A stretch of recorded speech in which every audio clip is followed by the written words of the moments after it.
Welcome back to the IDP Plus Moneyline Podcast. How's everybody doing? Happy week 11. Hope you guys had a good week 10. We sure did over here. But before we get into that, are you looking for the best NFL bets around? Then get ready for this week's NFL Week 11 IDP Plus Moneyline Podcast.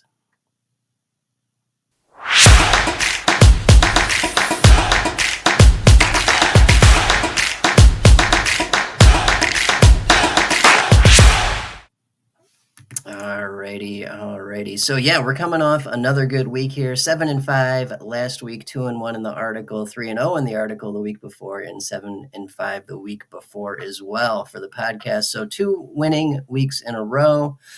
And yeah, we're looking pretty good. Got an interesting slate of games this week, and we'll get through most of them here and hopefully line you guys up with some good bets.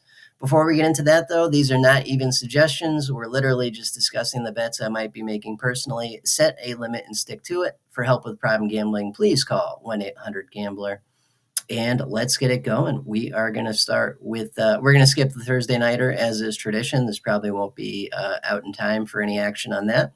So we'll start Sunday, 1 p.m. We've got Packers at Bears, divisional showdown.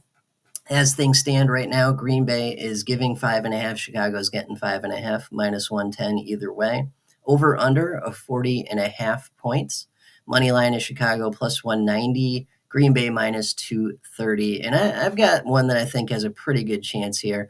So we're going to take over 37.5 total points alt line, minus 157. And obviously, if you don't like that price, just go over 38.5 or over 39.5 or keep the Vegas total, or whatever works for you.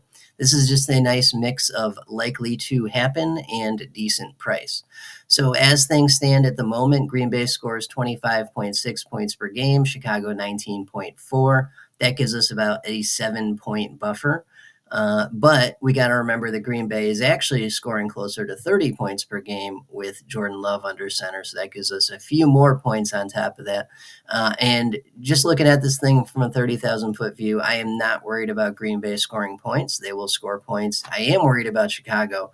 That offense has been an absolute dumpster fire recently, but they just fired their offensive coordinator, got a new OC going this week, and typically, traditionally, we see a bump the week after in that. We see a bump the week after a head coach is fired and an intern takes over, and the week after an offensive coordinator is fired and a new coordinator takes over. I don't know if it's conscious or subconscious. It's just something I've seen many times over the past 36 years or so of watching football. So I'm pretty sure that Chicago will show up this week. They'll score some points. And if they, even half-heartedly show up, they're going to give us enough points combined with what we know we're getting from Green Bay to easily get over this line of over 37.5 alt line total at minus 157. So that's what we're thinking for that one. That will take us to the next 1 o'clock game. We got Jacksonville going to Detroit to face the Lions. Absolute bloodbath incoming. Jacksonville is getting 13. Detroit is giving 13 at minus 110 either way. Over under of 47 points. Money line is Jacksonville plus 525. Detroit minus 750. That's how sure Vegas is they're going to win this game. You have to bet $750 to make 100 on the money line for Detroit. That's crazy. But yeah, we're going to lean into this a little bit. We're going to actually take the Vegas spread and tweak it the other way, a half point. So we'll go Lions minus 13.5 alt line at minus 106.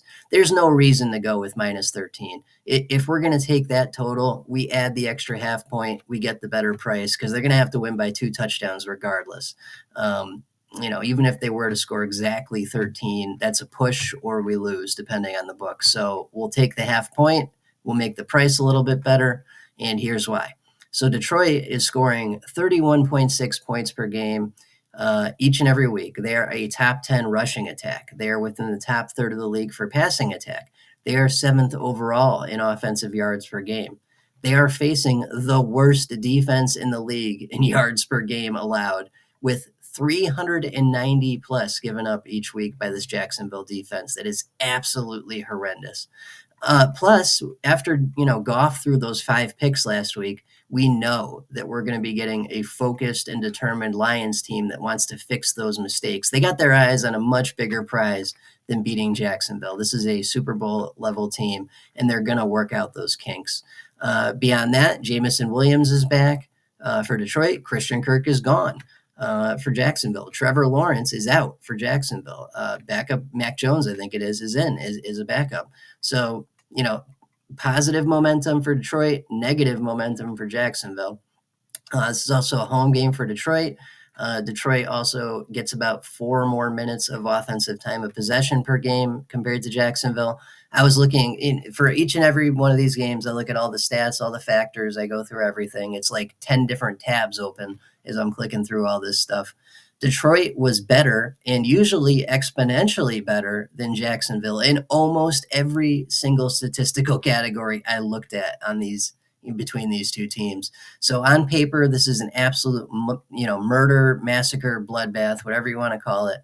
And we're just going to go with that because it's the most likely outcome. So we're going to tweak this up half a point, get the better price, go Lions minus 13.5, alt line at minus 106. All righty, and that will take us to next 1 o'clock game is Vikings going to Tennessee to play the Titans. Right now it's Minnesota giving 6, Tennessee getting 6, roundabout minus 110 either way. Lower total of just 39.5 points for the over-under. Money line is Minnesota minus 220, Tennessee plus 205. And I know Minnesota looked horrendous last week, but this is still a 7-2 team, I believe.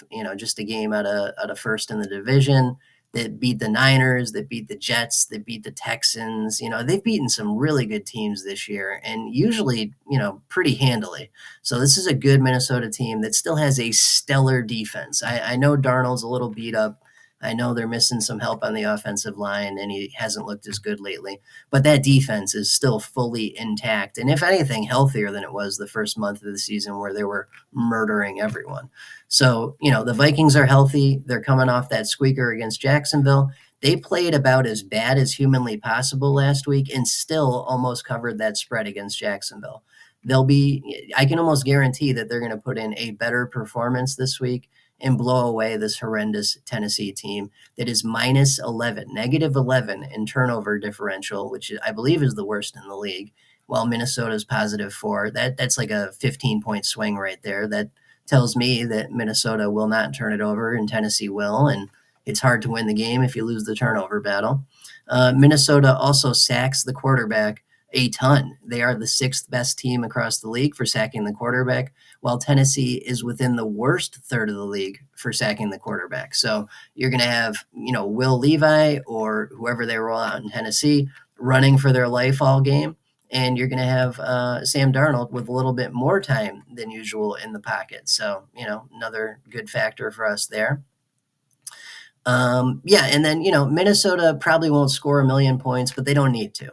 Their excellent defense has more than enough firepower to shut down this Tennessee offense that is the 6th worst across the entire league in yards per game, also the 6th worst across the entire league in points per game at 17.4, while Minnesota is scoring 24.6. So if we get just a normal, offensive output from these two teams, we're covered the 6-point spread right there between those points per game. And I think we're going to get more than that from Minnesota and less than that from Tennessee up against this Minnesota defense. So I think we're looking pretty good here.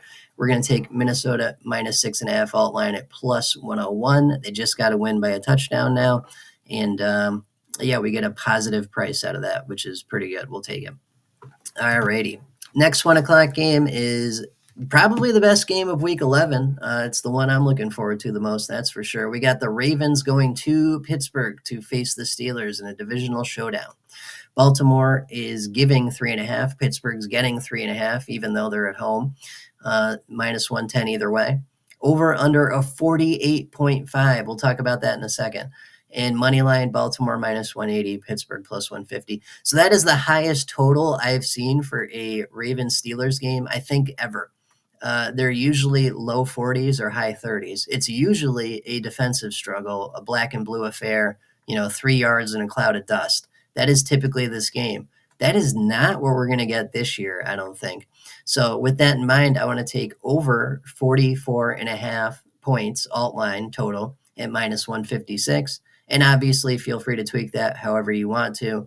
And there's much more on this in the article at idpplus.com that came out yesterday that really dives into this bet. But the short version is we already know that Baltimore is going to score an absolute shitload of points. They are the best points per game team in the league. They score 31.8 points per game, which is first overall. What we didn't know is that Pittsburgh is scoring 30.3 points per game with Russell Wilson under center the last 3 weeks. And they've graduated from within the worst third of the league for pass offense to almost middle of the pack in just those few short weeks. Russell Wilson's really turned the passing game around, which in turn has helped the rush game, right? You can't load the box if Russell Wilson's picking you apart with Pickens and Freiermuth, right? So fewer loaded boxes has meant a much more productive Najee Harris. You can see that in his box scores going back the last 3 or 4 weeks as well. So Russell Wilson, as crazy as this sounds, and I can't believe I'm saying it, Russell Wilson has brought balanced offense to Pittsburgh, and it's improved their offense as a whole exponentially. So, we knew Baltimore was going to score, but now we know Pittsburgh is going to score a lot of points too. And if these two teams hit their normal rankings, we're looking at about 62 points combined. That gives us a 17-point buffer for this alt line, which is batshit. We don't need that much. But, once again, this is a mix of playing it safe, getting it right. We always want to actually win the bet, right? And then a decent price on top of that. So that's where the over 44.5 alt line comes from.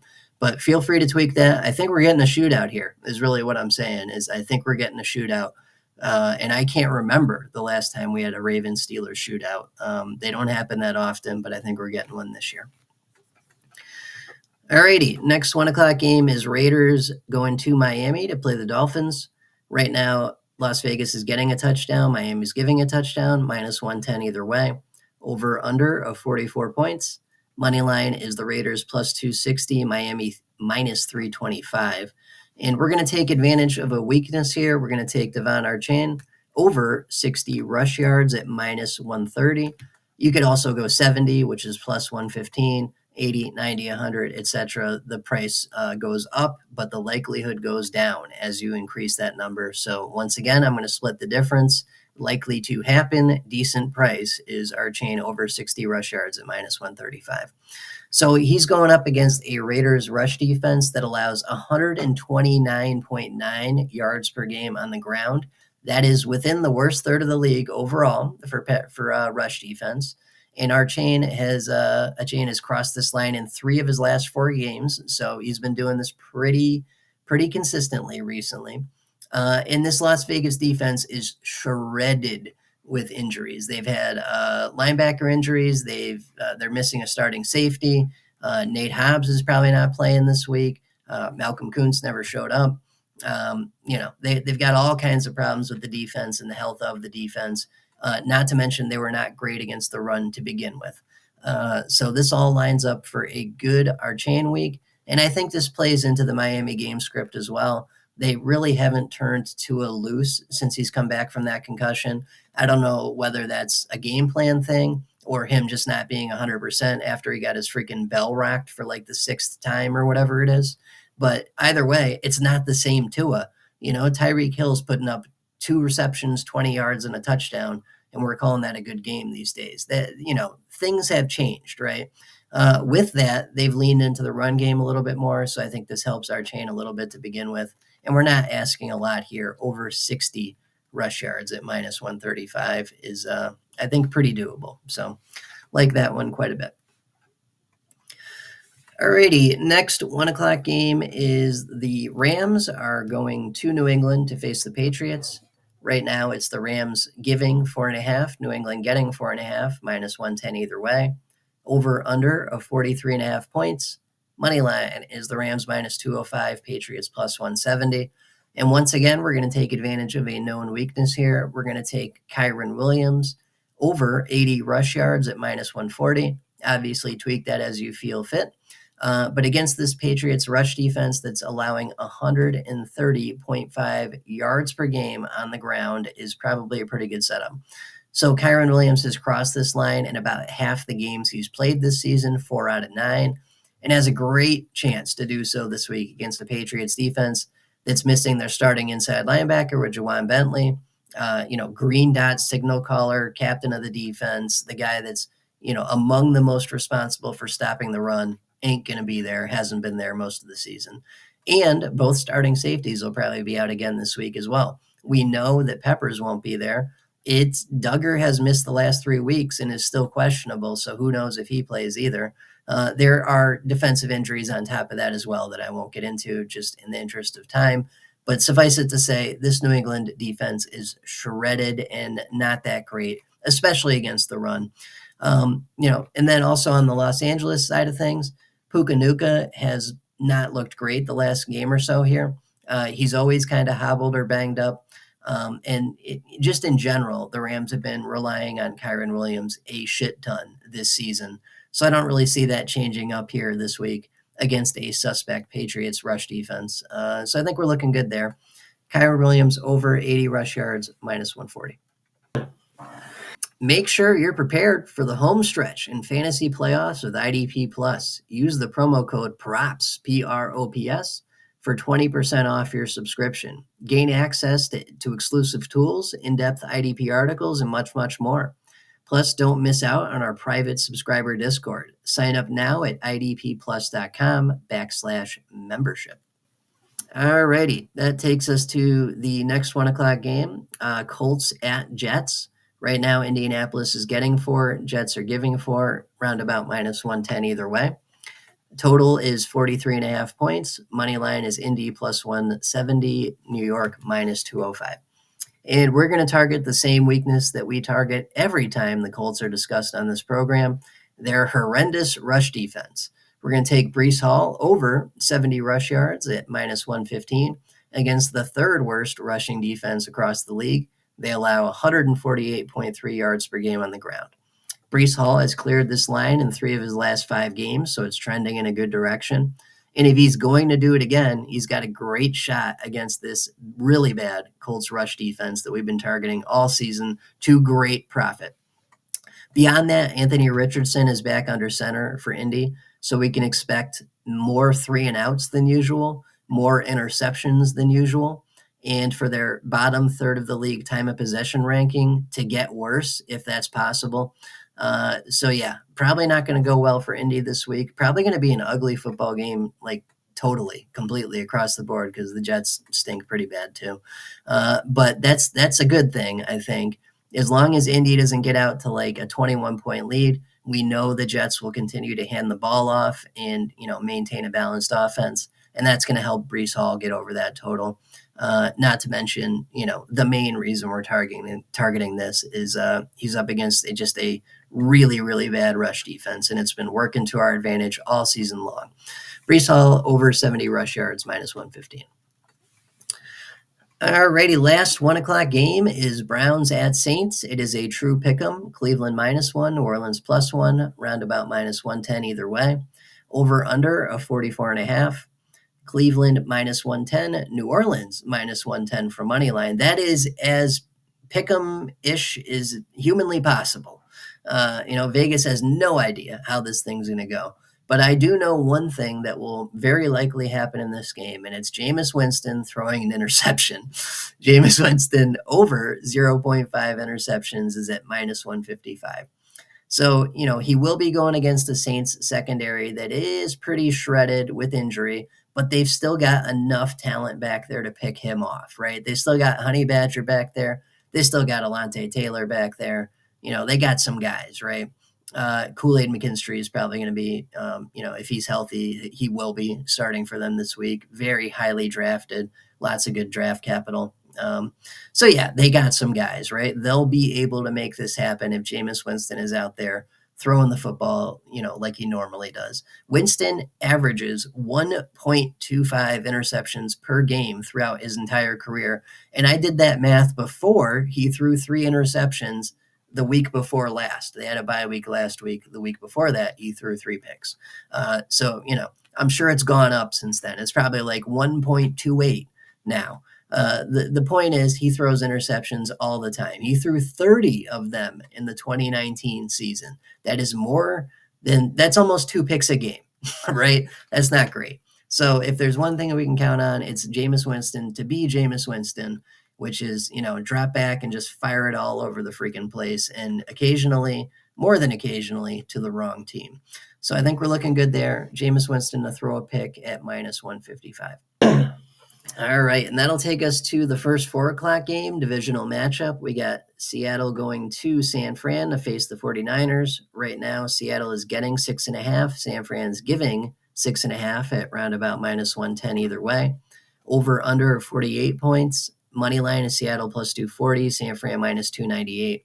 And we're going to continue to target weaknesses here because it's been working out well for us most of the season. We're going to take CMC, Christian McCaffrey, over 80 rush yards at minus 120 against a Seattle rush defense that allows 139.4 yards per game on the ground. That is 7th worst across the entire league. Seattle has had huge fluctuations with their inside linebacker core recently, and they've attempted to address this issue by signing Ernest Jones and now cutting Tyrell Dotson and promoting Tyrese Knight to inside linebacker. It's got to be pretty bad if you're shit canning inside linebackers and making midseason trades to bring inside linebackers in. They know what we know, that it is not a good rush defense. So that lines up well for us to begin with. And beyond that, we saw CMC kind of dip his toes into the water last week. I think he's going for a swim this week. I think he's back to his full normal snaps or damn close to it. And he's much more involved this week than he was last week, especially with this bad Seattle rush defense on the docket. I think that lines up well for him and his involvement this week. And we should get the old CMC this week. So I think we're looking good there. Christian McCaffrey over 80 rush yards at minus 120. Want a little extra in your fantasy football bankroll? Deposit just $10 with FanDuel and get $50 in bonus bets. It's the perfect boost to kickstart your season. Don't wait. Claim your bonus now at idpplus.com/FanDuel. Alrighty, next 4 o'clock game could be a good one. We got Falcons going to Denver to face the Broncos. Right now, Atlanta is getting 2.5. Denver is giving 2.5, roundabout minus 110 either way. Over under of 44 points. Money line is Atlanta plus 114, Denver minus 135. And I'm going to go with an under here. We rarely do this, but it makes sense in this case. We're going to take Kirk Cousins under 244.5 passing yards at minus 115. He's going up against a very, very good Denver defense. They are top 10 in rush defense, top 10 in pass defense, number 5 overall in yards per game defense, 2nd overall in team sacks with 35 through 10 games. That's 3.5 sacks per game. And their secondary is outstanding, absolutely outstanding. Patrick Surtain, Riley Moss, Jaquan McMillian, probably the best cornerback core in the entire league. Their safeties have been doing great work too. Their pass rush is one of the best in the league. It's the 2nd best in the league. And they're at home and coming off a tough loss, a close loss to Kansas City. Cousins is also questionable to begin with this week with the shoulder issue. So, we've got a congruence of different factors coming together that all point towards the under. This is one of the best defenses that the Falcons have faced yet this season in their place with a hobbled Kirk Cousins. That does not bode well for him getting over on his pass yards this week. So with that in mind, we'll take the under 244.5 pass yards at minus 115 for Cousins this week. Well, I was looking for a prize for my new league, a belt or a ring or a nice trophy. My IDP guys went and had my back. The best swag online for champs is found on Trophy Smack. RING, that spells ring. TrophySmack.com has the bling. Good, so good, I have to sing. Go and check them out, they have everything. I can show that I'm the master of my craft. I'm a champion in fantasy and I won't let you forget that. RING, that spells ring. TrophySmack.com has the bling. Use promo code IDPGuys at checkout for a free ring on TrophySmack.com. Alrighty, and that'll take us to the last 4 o'clock game, week 11. Another very good one. We got Chiefs going to Buffalo to face the Bills. Right now, Kansas City's getting to, Buffalo's giving to, minus 110 either way. Over under of 46 points. Money line is KC plus 110, Buffalo minus 130. I have no freaking idea what's going to happen here. Traditionally, this is not a shootout. Traditionally, this is not a 46-point total over under. Traditionally, it's a defensive struggle. So if you were hell-bent on betting something, under 46 is probably a pretty good move. So, just thinking back on this game, recent history, beyond that one playoff appearance where they went back and forth the entire fourth quarter and then into overtime, and then that caused a change in the overtime rules, that's the only shootout I can remember. The rest of these have been defensive struggles. So that's probably the move if you are hell-bent on betting this game. But I am not. I am skipping this one because I don't know how it's going to go. So that's what we got. And that'll take us to Sunday night. We got, another excellent game. Many good games this week. We got Cincy going to LA to face the Chargers. Right now, Cincy's getting 1.5. The Chargers are giving 1.5, around about minus 110 either way. 48 points for the over-under, so Vegas thinks we're getting a shootout. A pick-em and a shootout, that's always good. That means a back-and-forth affair. Money line is Cincy plus 105, Chargers minus 125. Looking good there. And I'm going to take Justin Herbert over 225 passing yards at negative 120, minus 120, against a Bengals pass defense that allows 220 yards per game to begin with through the air and is within the worst third of the league for this ranking. Beyond that, we've got the 48-point total here, so Vegas thinks we're getting a shootout and a back-and-forth affair. If the Chargers want to hang with this explosive Cincinnati offense, they'll need to pass more often than they usually do, and we've seen that with Herbert lately. So the first month of the season, the Chargers didn't pass for more than 179 yards in any game the entire first month of the season. Since then, they've passed for, this is the past 5 weeks, 237, 349, 279, 282, and a stinky 164 last week. But beyond that stinky 164, you see what I see, which is that Herbert's ankle is feeling better and they're letting him uncork it a bit more. He's going to need to in this matchup against the Cincinnati offense. So I think that lines up well for us. And as we just mentioned, he's cleared this line in 4 of the last 5 games. So he's trending towards clearing this line to begin with. And then the matchup itself kind of forces the issue. So I think we're looking good for that. Herbert over 225 pass yards at minus 120. DraftKings is making it easier to win big. Deposit $50 and get $50 in bonus bets. With IDP Plus Insights and DraftKings, you'll be racking up those fantasy points in no time. Grab your bonus now at idpplus.com/DraftKings. Alrighty, and that will take us to Monday night. We got a stinker to round things out. We got Houston going to Dallas to face the Cowboys. Right now it's Houston -7, Dallas +7, round about minus 110 either way. 42 points for the total, over under. Money line is Houston -325, Dallas +260. And I am going to take Houston -6.5 alt line at minus 127. This is in the article this week, so if you want a big, long explanation, feel free to head over to idpplus.com and read that. Short version is, after losing 2 close games, Houston, and dealing with offensive injuries that have, hurt them, essentially, they're getting Nico Collins back this week, and they're playing against one of the worst teams in the NFL, the Dallas Cowboys. So Houston is exponentially better than Dallas in every offensive category. Same thing for defense. They average 6 more minutes of time of possession per game compared to Dallas. That's almost 2 entire extra drives worth of possession right there. Beyond that, we know Mixon's going to eat against this Dallas rush defense that allows 152.1 yards per game on the ground. That is the second worst overall across the entire league. Dallas is rolling out a backup quarterback. They've got the same injury issues that we've been talking about all season long. Nothing has gotten better here in Dallas. If anything, things are worse. They're not better. They're worse. It gets worse every week. So I think this is going to be a massacre. I think I'm just playing it safe by dialing it down half a point. That way Houston just needs to win by a touchdown. But, you could probably go Vegas spread. You could probably go Houston minus 9.5. You could probably go Houston minus 13.5 and have a pretty good shot of that happening this week. This should be a total and complete bloodbath. So that's what we're going with. Houston minus 6.5, alt line at minus 127.